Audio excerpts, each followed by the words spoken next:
네, 설교 말씀을 전하기에 앞서 정말 강성교회에서 설교를 전할 수 있게 인도주신 하나님께 영광과 감사를 올려드립니다.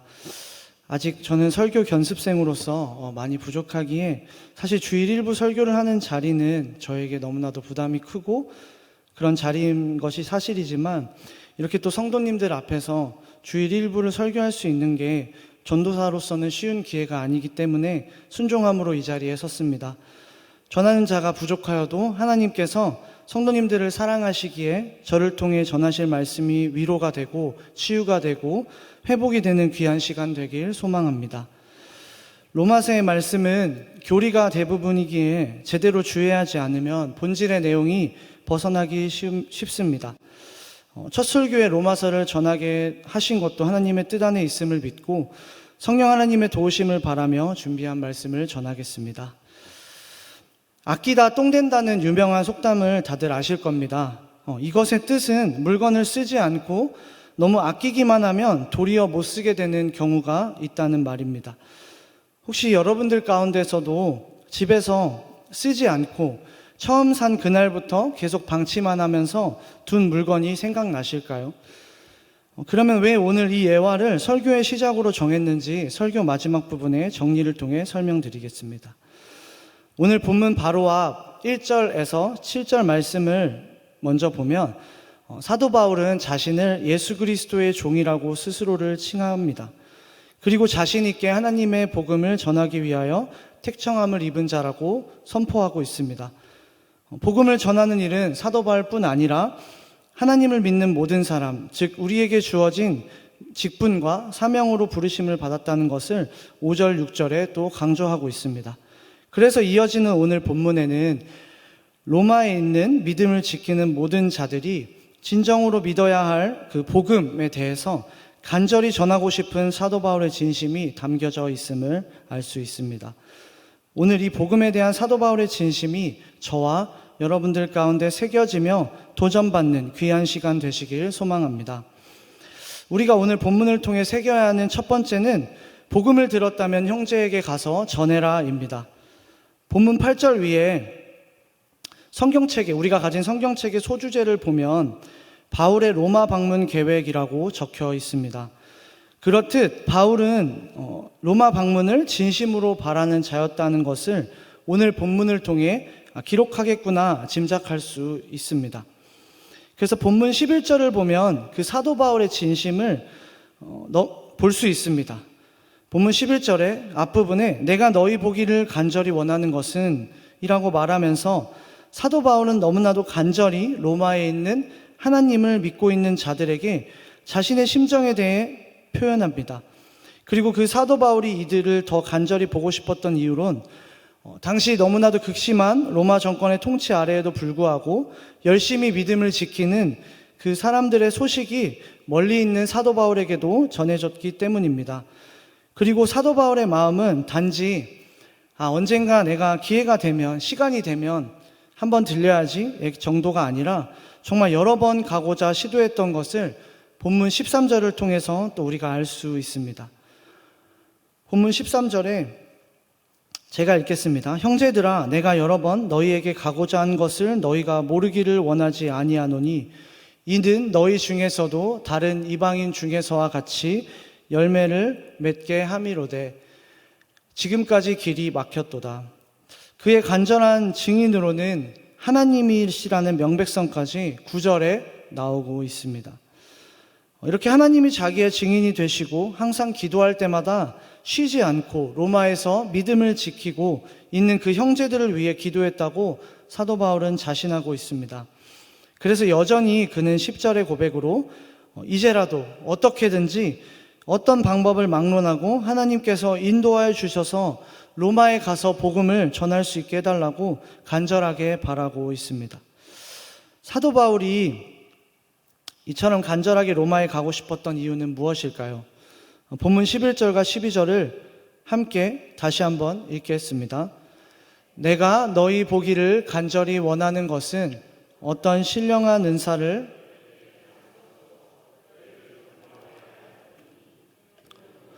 너희 가운데서 너희와 나의 믿음으로 말미암아 피차 아니함을 얻으려 함이라. 아멘.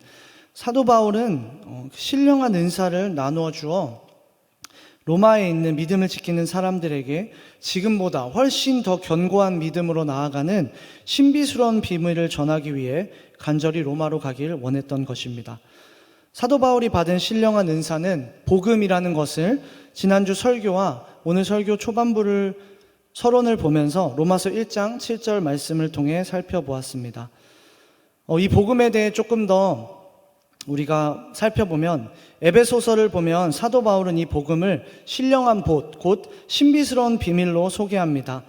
이 비밀은 단지 우리가 서로가 서로의 비밀을 지켜주며 약한 점을 드러내지 않기 위해서 간직하고 있는 그 비밀이 아니라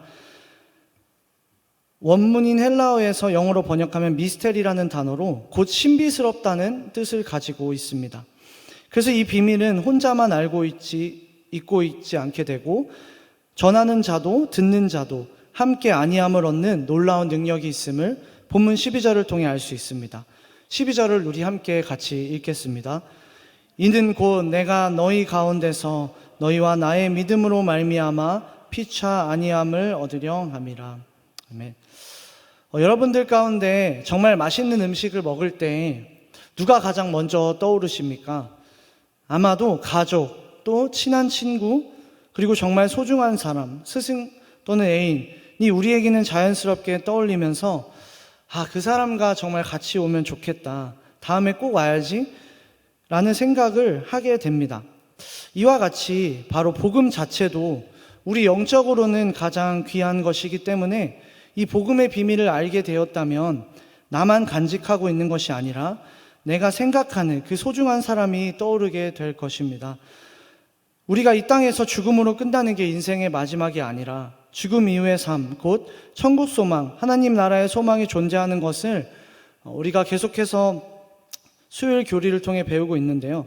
그것을 깨달은 순간 우리의 몸은 정말 자연스럽게 나도 이 복음을 소중한 사람들에게 나눠주고 싶어 반응할 수밖에 없는 것입니다. 자연스럽게 하나님 나라를 나만 가고 싶고 나만 가야 행복한 곳이 아니라 같이 가야 더 행복한 곳, 누리는 모든 자가 너무나도 행복한 곳이라는 것을 전하고 싶은 우리의 마음이 생기는 것입니다. 왜냐하면 복음이라는 것은 정말 남녀노소, 인종, 세상에 있는 모든 다양성을 넘어서서 모두가 하나 되는 기쁨과 행복이 내재되어 있기 때문입니다. 전하는 자에게도 안위함을 얻고 위로가 되는 이유는 바로 이것이 우리가 사명대로 사는 삶이기 때문입니다. 주인이 기뻐하시는 삶을 살기 때문입니다. 마태복음 예수님의 비유 중 가장 유명하고 교회에서 많이 듣게 되는 비유는 달란트 비유일 것입니다. 5달란트, 2달란트, 1달란트를 받은 각각의 종들이 나옵니다. 우리가 너무나도 잘 알듯이 5달란트와 2달란트 받은 종들은 2배의 결실을 남기고 1달란트 받은 종은 땅을 파서 그대로 남겨둬서 그 주인의 돈을 감추는 선택을 했습니다. 저는 이 비유를, 달란트를 복음이라고 한번 바꿔보았습니다. 2명의 종은 복음을 열심히 전하면서 전도하기에 힘썼고 결국 2배의 전도 부흥을 일으켰습니다. 하지만 1명의 종은 복음을 그대로 받고 자기 자신만 알고 심지어 땅에 묻어 간직하기만 했고 아무에게도 전하지 않았습니다. 똑같이 주인이신 하나님이 오셨을 때 누가 과연 착하고 충성된 종일까요? 복음을 간직하지만 말고 간절하게 전하는 우리가 되어야 함을 믿습니다. 그렇게 열심히 전한 우리들에게 예수 그리스도께서 이 땅에 다시 오셔서 하나님 앞에 우리가 선 순간에 우리의 주인 되신 하나님께서 착하고 충성된 종아 라고 칭찬받는 우리 모두가 되길 소망합니다. 두 번째로는 복음을 형제에게 전했다면 이제 함께 세상에 나아가 전해야 하는 것입니다. 사랑하는 강성의 모든 성도 여러분, 우리가 복음을 어떻게 얻었습니까? 여기 있는 모두가 성격도 다르고 살아온 환경도 다르며 모습도 다릅니다. 하지만 동일하게 받은 것은 바로 복음, 곧 구원이라는 선물입니다. 우리는 성령 하나님의 인도하심으로 복음을 들리게 하시고 그 복음을 믿을 수 있도록 도와주셔서 그것에 감격한 마음으로 교회에 모인, 감사한 마음으로 그 은혜를 알아서 교회에 모인 사람들임을 믿으십니까? 그렇게 우리는 모두 복음에 빚진 자들입니다.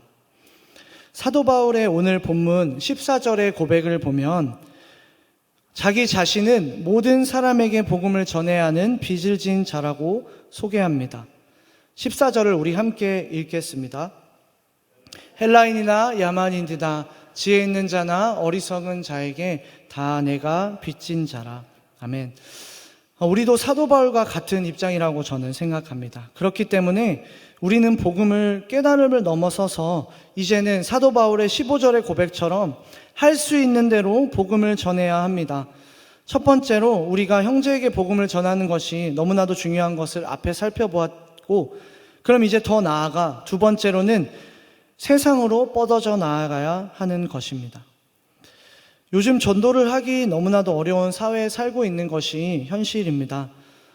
그래서 언택트 사회라는 신조어가 생길 만큼 점원과의 접촉 없이 물건을 구매하는 사회의 모습을 나타내는 말로 보입니다. 실제로 대부분의 가게들은 우리가 쉽게 볼 수 있듯이 이제는 다 키오스크 주문으로 주문을 하기 때문에 카운터의 직원분들과 마주하면서 주문하는 일이 적어지고 있는 것을 쉽게 볼 수 있습니다. 음식을 먹고 물건을 사는 것도 얼굴을 보고 대화하지 않고 기계로 주문하는 사회에서 과연 우리가 길거리에서 전도지를 나누어 주면서 전도를 하는 것이 사실상 너무 어려운 것이 사실입니다. 그렇다면 이러한 사회 문화에 살아가는 우리 그리스도인들이 어떻게 전도를 해야 더 효과적이고 사람들의 마음을 움직이는 걸까? 설교를 준비하면서 저는 생각해 보았습니다. 그래서 복음을 전하는 데에는 다양한 방법이 있다고 생각합니다. 위에 설명했듯이 이 언택트인 사회에서 예수천국 불신지옥을 외치면서 예수님 믿으세요 라고 길거리에서 전할 수도 있지만, 저는 조금 더 나아가 우리가 살아가는 그 환경 속에서 작은 걸음으로 자연스럽게 전해줄 수 있다고 믿습니다. 제가 현재 감사하게도 하나님께서 백서신대원의 학생의 총무로 섬기게 해주셔서 부족하지만 열심히 섬기고 있습니다. 그래서 지난주 화요일 대학원 예배 시간에 주간반에는 찬양인도, 야간반에는 특송으로 학생회가 섬겼습니다. 그래서 찬양사역자로서 찬양이 달란트인 제가 있어서 저희 학생회에서는 특송보다는 주간에는 학생과 교수님들이 함께하는 찬양 시간을 가지면 좋겠다는 감동을 받아서 주간에는 찬양 인도로 섬겼습니다. 그리고 야간에는 저번 주 금요일 날 찬양했던 예수의 길이라는 제목으로 특송을 하나님께 드렸습니다. 찬양 인도를 하고 앞에 나아가 특송을 하는 것은 어떻게 보면 저에게는 늘 섬기는 자리였습니다. 그런데 지난주 목요일에 대학원의 한 전도사님께서 제가 찬양 인도하는 예배를 보시고 개인적으로 연락이 왔습니다. 그 내용은 이렇습니다. 제가 많이 힘든 가운데 있습니다. 그런데 예배를 드리며 함께 기뻐 뛰고 하나님의 선한 능력을 기대하며 울부짖었습니다. 저는 이 메시지를 보자마자 하나님께 너무 감사했습니다. 왜냐하면 저의 찬양 콘티 중에 선한 능력으로라는 찬양이 있고 이번 주 금요일에도 특송으로 하나님께 올려졌는데 그 찬양을 통해 그 전도사님을 위로해 주셨다는 것을 깨달았기 때문입니다. 하나님께서는 내가 늘 섬기던 곳, 그 순종함으로 열심히 하는 그 사역과 내가 자주 있는 곳, 그곳이 학교든 직장이든 그곳에서 여전히 하나님의 역사하심과 일하심을 다시 한번 깨닫게 해주셨습니다. 예수께서 나와 말씀하여 이르시되 하늘과 땅의 모든 권세를 내게 주셨으니 그러므로 너희는 가서 모든 민족을 제자로 삼아 아버지와 아들과 성령의 이름으로 세례를 베풀고 내가 너희에게 분부한 모든 것을 가르쳐 지키게 하라. 볼지어다 내가 세상 끝날까지 너희와 항상 함께 있으리라 하시니라. 마태복음 28장 18절에서 20절 말씀. 아멘. 또 마가복음 16장 15절에서 18절 말씀은 또 이르시되 너희는 온 천하에 다니며 만민에게 복음을 전파하라. 믿고 세례를 받는 사람은 구원을 얻을 것이요 믿지 않는 사람은 정죄를 받으리라. 믿는 자들에게는 이런 표적이 따르니 곧 그들이 내 이름으로 귀신을 쫓아내며 새 방언을 말하며 뱀을 집어 올리며 무슨 독을 마실지라도 해를 받지 아니하며 병든 사람에게 손을 얹은즉 나으리라 하시더라. 아멘. 하나님께서 우리에게 허락하신 그곳에서 섬기며 순종하는 자들을 주님께서 반드시 통로로 사용하심을 믿으시길 바랍니다. 말씀을 맺겠습니다. 함께 14절부터 17절 말씀을 천천히 같이 한번 읽어보겠습니다. 헬라인이나 야만인이나 지혜 있는 자나 어리석은 자에게 다 내가 빚진 자라. 그러므로 나는 할 수 있는 대로 로마에 있는 너희에게도 복음 전하기를 원하노라. 내가 복음을 부끄러워하지 아니하노니 이 복음은 모든 믿는 자에게 구원을 주시는 하나님의 능력이 됨이라. 먼저는 유대인에게요 그리고 헬라인에게로다. 복음에는 하나님의 의가 나타나서 믿음으로 믿음에 이르게 하나니 기록된 바 오직 의인은 믿음으로 말미암아 살리라 함과 같으니라. 아멘. 앞서 서론에서 얘기한 예화가 기억나실까요? 아끼다 똥된다라는 속담은 하나님보다 지극히 작고 그 볼품없는 물건조차 쓰지 않고 너무 아끼기만 하면 도리어 못 쓰게 되는 경우가 있다는 말이었습니다. 하지만 복음은 우리에게 무엇입니까?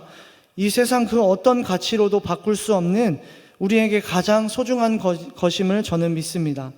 복음은 아끼고만 있는 것이 아니라 오히려 많이 전해져서 쓰여져야 그 본질의 능력치를 100% 발휘하는 것입니다. 복음을 듣고 깨달은 우리는 지금 당장 전해야 합니다. 금요 기도에 우리가 드리는 많은 중보 기도 제목 중에서 저는 이 말씀을 준비하면서 제 눈에 가장 먼저 보인 것은 전도할 수 있도록 자연스럽게 길거리에서 마주칠 수 있도록 해달라는 기도 제목이었습니다. 오늘도 주님께서는 우리에게 전도할 수 있는 기회를 열어주고 계신다는 것을 믿으시길 바랍니다. 어렵게 생각하실 필요 없습니다. 용기 내서 우리가 만난 하나님, 또 내가 경험한 복음의 놀라운 체험을 나누시는 것부터 시작하면 됩니다. 그리고 교리나 더 세밀한 성경 말씀을 배우는 것은 교회에서 담임 목사님의 말씀을 통하여 양육받을 수 있습니다. 눈앞에 보이는 기적적인 전도법을 우리가 행하지 못하더라도 우리 작은 것부터 삶 속에서 실천해 나아가는 우리가 되길 소원합니다. 고통과 낙심 가운데 빠져있는 누군가에게 다가가는 일, 또는 동료, 가족, 하나님께서 우리에게 허락하신 만남 가운데 그 하나님의 스토리를 하나씩 전하는 것부터 함께 시작해 봅시다. 우리가 용기를 내어 작은 걸음부터 나아가는 우리 한 영혼 한 영혼이 복음의 전도자가 되어서 강성의 부흥을 넘어서 이곳 신월동의 복음의 부흥까지, 그리고 더 나아가 온 열방에 하나님의 복음이 널리 전해지는 복음의 통로로 우리가 사용되어지기를 축복합니다. 우리의 작은 걸음을 통해서 일하시는 하나님께서 우리들에게 착하고 충성된 종아 라고 말씀하시며 칭찬받고 위로받는 저와 여러분들이 되시기를 주 예수 그리스도의 이름으로 축복합니다. 기도하겠습니다. 사랑의 주님, 감사합니다. 주님께서 부족한 저를 통해 또 감동 주셔서 로마서 1장 8절에서 17절 말씀으로 우리의 말씀을 듣게 하셨습니다.